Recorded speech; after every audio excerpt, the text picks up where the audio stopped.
Dami pang gagawin guys. Tapos na yung ceiling. Yung ganyan. Oo. Yan. Yung ano, tapos sa bedroom. Pag ano na lang, paglagay na lang ng frame bukas. Tapos ako na mag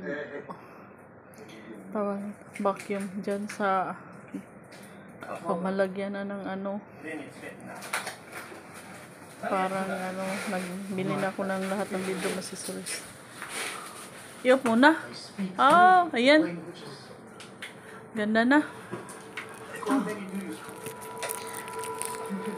Madili, ano na talaga ni. Liwanag na liwanag ni. Ang kuryente na sad ani mahal na kayo.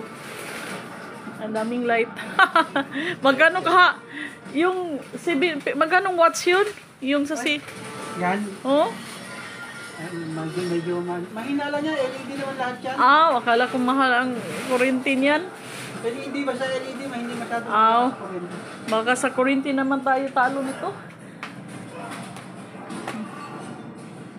Yan sila nagkabit. Walang ano guys kasi nagmadalian guys.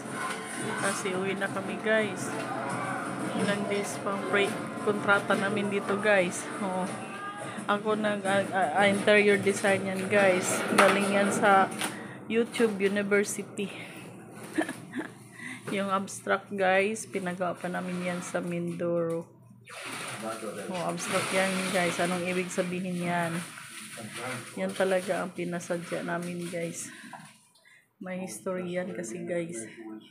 Kung sino makasagot, may giveaway. Giveaway sa akin guys.